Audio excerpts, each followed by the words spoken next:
અમે એને આજે પણ ખુશી કહીએ છીએ.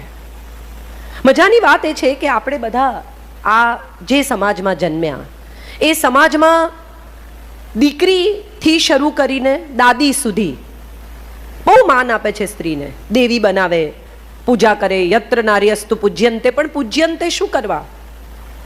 યત્ર નાર્યસ્તુ વિથ યુ, ટુગેધર, સાથે.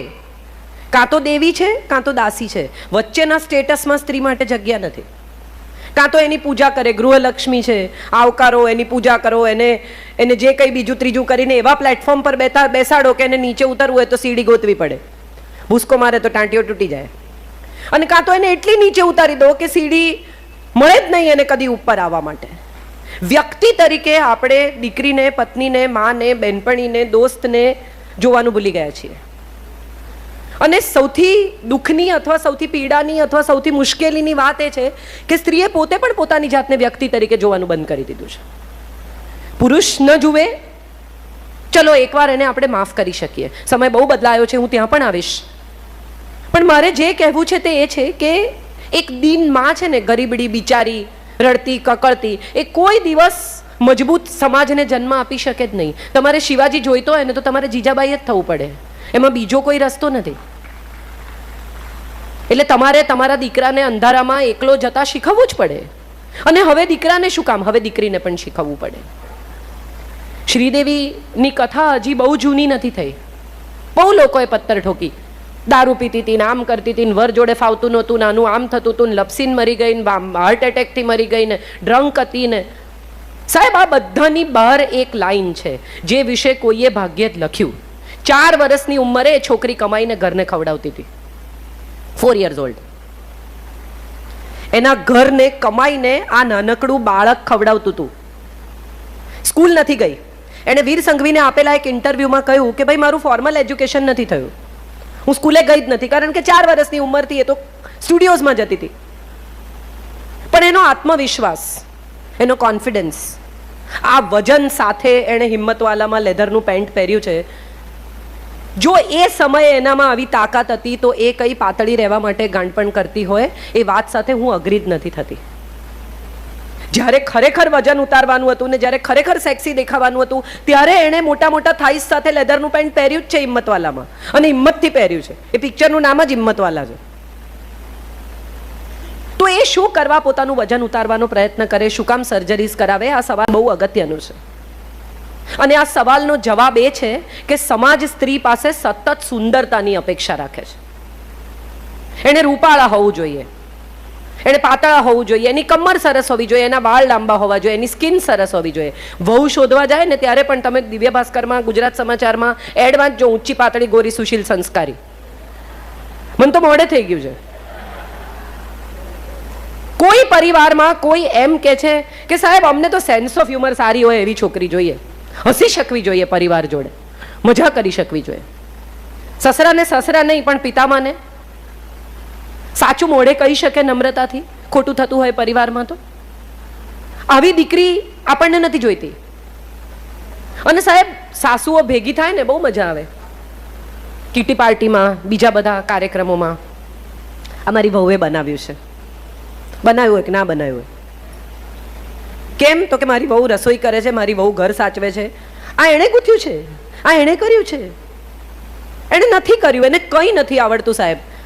પણ ખરેખર જે દિવસે સાસુ માંદી પડે ને એ દિવસે બેડ પેન આપી શકે છે કોઈ પણ પ્રકારના સૂગ વગર, સંકોચ વગર, તો એને માટે તાળીઓ પાડજો. એ સમોસા નહીં બનાવતી હોય ને તો ચાલશે, બજારમાં બહુ મળે છે ને, આપણે રોજ સમોસા ખાવાય નથી.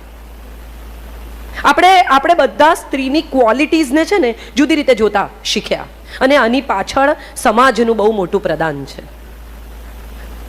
આમ જુઓ ને તો સમાજમાં અડધો હિસ્સો સ્ત્રીઓનો છે. આજે એમણે કહ્યું ને 50%થી વધારે હાજરી સ્ત્રીઓની છે. આ દીકરીઓ જે યુનિફોર્મ પહેરીને બેઠી છે એ આવતીકાલના સમાજમાં ભળી જશે.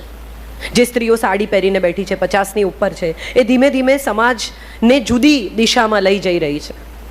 જૂની પેઢીને પ્રશ્ન પૂછે ને એવી કોઈ નવી પેઢી મંજૂર નથી. સવાલ નહીં પૂછવાનો. કેમ કરવાનું? કારણ કે શાસ્ત્રમાં લખ્યું છે.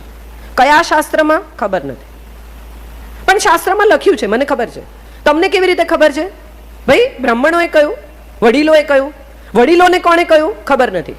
હમણાં એક બહુ મજાની વાત થઈ રહીશભાઈ, આ બહુ તમને રસ પડે એવી વાત છે. સત્યનારાયણની કથામાં એવી વાત આવે છે કે સાધુ વાણીઓ અને એની પત્ની લીલાવતી વાર્તા અધૂરી છોડીને ભાગી ગયા, એની દીકરી આવી એટલે. પણ આ વાત તો સત્યનારાયણની કથામાં આવે છે. તો એ કઈ વાર્તા કે જે એમણે અધૂરી છોડી? આવો સવાલ મેં પૂછ્યો. એટલે અમારે ઘરે કથા કરવા આવેલા એ બ્રાહ્મણે એમ કહ્યું કે બેન, તમે બહુ સવાલ પૂછો છો. જે કથા એમણે અધૂરી છોડી એ તો આપણને ખબર જ નથી. આપણે તો જે વાર્તા સાંભળીએ છીએ એ વાર્તા સાધુ વાણી અને લીલાવતીની વાર્તા છે. તો એમણે જે પૂજા અધૂરી છોડી એ કઈ વાર્તા? આ પહેલો સવાલ. બીજો બહુ ઇન્ટરેસ્ટિંગ સવાલ કે જે ધનુષ્ય સાથે સીતા 12 વર્ષની ઉંમરે રમતા હતા. લોકોને આશ્ચર્ય થઈ ગયું કે ઓહો, આટલી નાની છોકરી 12 વર્ષે રમે છે. એ ધનુષ્ય 20, 22, 25 નો રાવણ 20 હાથે ન ઉપાડી શક્યો. બરાબર? એના આંગળા ચકદાઈ ગયા, જે કંઈ પણ થયું એની સાથે. એ રાવણ જે 12 વર્ષે ધનુષ્યથી રમતી છોકરીને ન ઉપાડી શક્યો, એ છોકરીને જ ઉપાડી ગયો.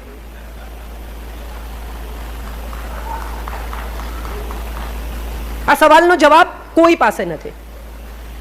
આ સવાલનો જવાબ એ છે સાહેબ કે સાધુ વેશે આવેલો રાવણ અને સ્ત્રી અંધશ્રદ્ધાનું સૌથી મોટું પ્રતીક છે.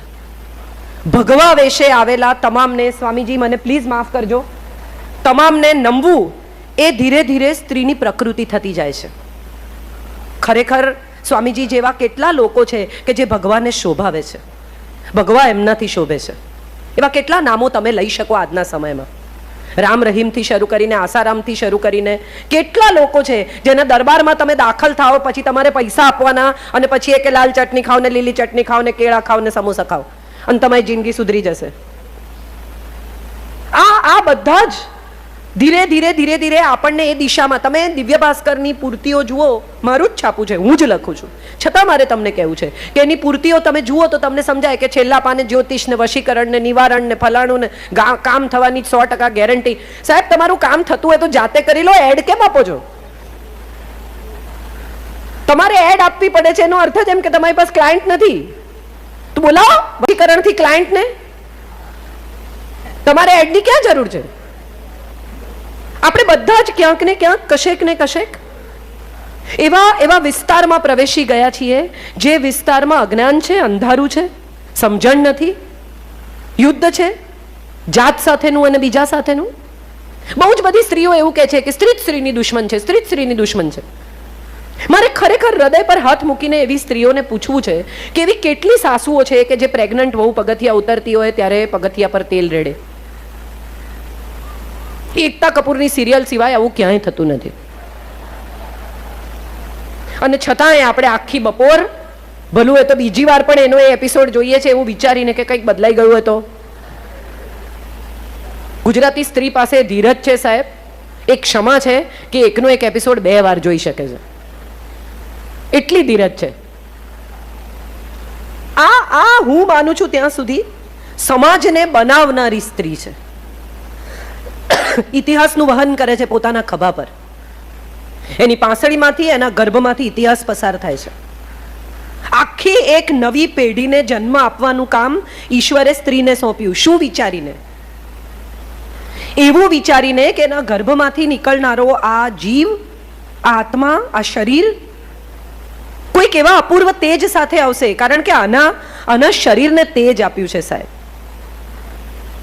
એક બહુ જ સુંદર દુર્ગા ભાગવતની કથા છે. મને ખબર નથી કેટલા લોકો જાણે છે આ દેવી ભાગવતની વાત. એમાં દુર્ગાના અવતરણની કથા છે કે જ્યારે ઇન્દ્ર ગુસ્સે થાય છે અને એના પર જ્યારે આક્ષેપ મુકાય છે ત્યારે એક તેજનો ગોળો આવીને ઊભો રહે છે.